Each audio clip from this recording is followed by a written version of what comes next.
Time chamber के अंदर Goku अपने इवल पार्ट केकारोत्तो से माइंड में बात कर रहा था। गोकू कहता है, मैं कहाँ पर हूँ और मेरे सर में इतना दर्द कैसे हो रहा है? गोकू, ये मैं हूँ, तुम्हारा इवल पार्ट केकारोत्तो, जो सील हो चुका था जब तुम उस पहाड़ से गिर गए थे और तुम्हारे सर में चोट लग गई थी। गोकू केकारोत्तो की बात सुनकर कहता है, अगर ऐसा है तो तुम पहले क्यों नहीं जागे? तुम ये सब पहले भी तो कर सकते थे। हाँ गोकू, ये सब मैं पहले भी कर सकता था, बट पहले तुम्हारा हार्ट बहुत प्योर था, जिसके कारण मैं तुमसे बात भी नहीं कर पा रहा था। वाह, बट तुम मुझसे क्या चाहते हो? मैं चाहता हूँ रिवेंज गोकू, जो गॉड्स ने हमारे साथ किया है, हमारे बेटे गोटेन के साथ किया है। मैं उस बीरस को सबक सिखाना चाहता हूँ। और हाँ, अगर हम दोनों फ्यूज हो जाएं तो हम वो ट्रांसफॉर्मेशन वापस रिगेन कर लेंगे जिससे तुमने उस बीरस को हराया था। वेट, तुम्हारा मतलब क्या है हम दोनों मिल जाएं? क्या तुम मुझसे अलग हो? मैं कुछ समझ नहीं पा रहा हूँ।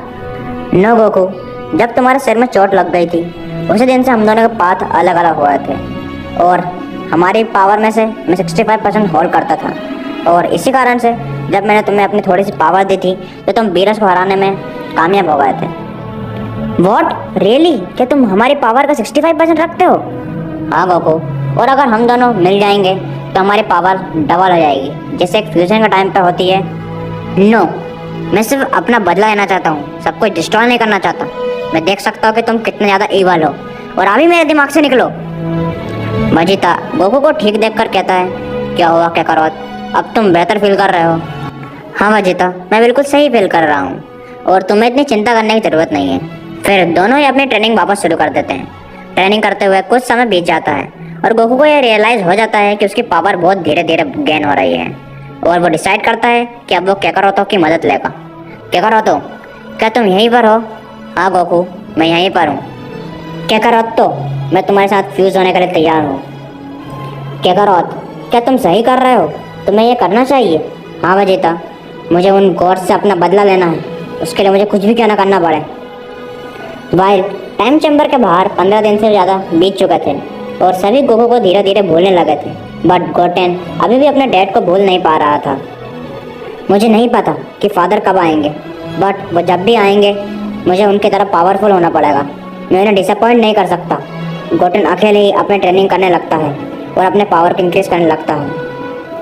वाइल दूसरी तरफ बीरस के प्लेनेट पर विश और बीरस दोनों ही बातें कर रहे थे, बट सडनली वहाँ पर पोर्टल के थ्रू ग्रैंड प्रिंस आ जाते हैं। ग्रैंड प्रिंस को देखकर लॉर्ड बीरस कहते हैं, आपको देखकर बहुत अच्छा लगा ग्रैंड प्रिंस, बट आपका यहाँ आना कैसे हुआ? मैं यहाँ पर यह जानना आया हूँ कि वो दोनों सेजेंस अब एलिमिनेट हो चुके हैं या नहीं, क्योंकि मुझे बहुत बैड फीलिंग आ रही है उन दोनों को लेकर। फिर ग्रैंड प्रिंस अपने मन में ही बोलते हैं, मैं इन मॉडल से नफरत करता हूँ, बट जीनोसामा तो कोई भी मॉडल से नफरत नहीं करते। बट सडनली उनका यह चेंज मुझे कोई अच्छा नहीं लग रहा है, और मैं फ्यूचर के जीनोसामा के अंदर से एक डार्क की सेंस कर पा रहा हूँ। विश कहता है, डोंट वरी फादर, वो दोनों अब एलिमिनेट हो चुके हैं। इस यूनिवर्स का सबसे पावरफुल मॉडल अब हमारे लिए कोई भी मुसीबत खड़ी नहीं कर सकते। फिर ग्रैंड प्रिंस पैलेस पर वापस आ जाते हैं, बट ग्रैंड प्रिंस जैसे ही पैलेस पर आते हैं वो सरप्राइज हो जाते हैं। वो देखते हैं कि वहाँ पर सिर्फ एक ही जीनोसामा है। यह सब देखकर ग्रैंड प्रिंस कहते हैं, ये क्या हो रहा है यहाँ पर, और दूसरे जीनोसामा कहाँ पर हैं? डायशंकर, अब हम दोनों मर्ज हो चुके हैं और एक सिंगल पावरफुल बीइंग में बन चुके हैं, और अब कोई भी हमारे रास्ते में नहीं आ सकता। ग्रैंड प्रिंस कहते हैं, आप ये क्या कह रहे हैं जीनोसामा, और मैं आपके अंदर से ईवल की क्यों महसूस कर पा रहा हूँ? डायशंकर, इतने अनजान बनने की ज़रूरत नहीं है। मुझे पता चल चुका है कि तुम्हें रियलाइज़ हो चुका है कि मैं वो जीनोसामा नहीं हूँ जो तुम्हारे साथ रहता था पहले। एक्चुअली मैं जीनोसामा ही नहीं हूँ। वॉट, तो तुम कौन हो? मैं वो 6 यूनिवर्स की नेगेटिव एनर्जी हूँ जिसे जीनोसामा ने इरेज कर दिया था, और अब मैं रिवेंज चाहता हूँ, और मैं वो सारी चीज़ें डिस्ट्रॉय कर दूँगा जो जीनोसामा को पसंद है। और मुझे यह भी पता है कि तुम मॉडल्स को पसंद नहीं करते। तो बताओ डाई, क्या तुम मेरे साथ दोगे? तो तुम जीनोसामा नहीं हो, बट तुम जीनोसामा से कहीं ज़्यादा मैच्योर हो, सो मैं तुम्हारी हेल्प जरूर करूँगा। और शायद तुम ही हो जिसने गोकू और वेजिटा की डेथ का ऑर्डर दिया था। दैट्स राइट, अगर गोकू और वेजिटा जिंदा रहते तो वो मेरे लिए एक बहुत बड़ा खतरा बन सकते थे, इसलिए मैंने उन दोनों को हटवा दिया अपने रास्ते से। अब मुझे कोई भी नहीं रोक सकता।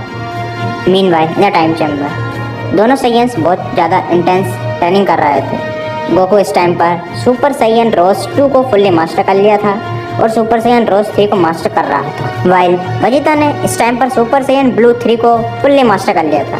बट वेजिटा की जो ट्रांसफॉर्मेशन है वो गोकू के कंपैरिजन में बहुत ज़्यादा वीक है।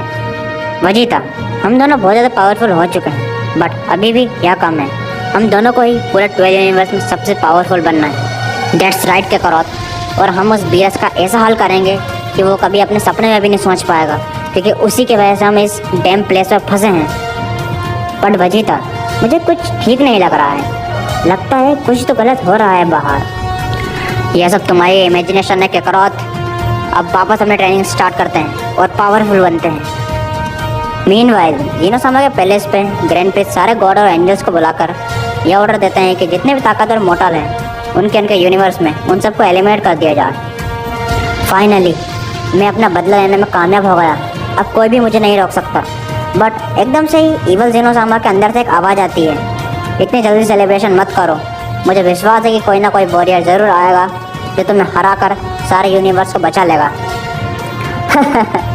इम्पॉसिबल है, जितने भी पावरफुल मॉडल थे उन सबको एलिमिनेट करवाने का ऑर्डर दे चुका हूँ मैं, अब कोई भी मुझे नहीं रोक सकता।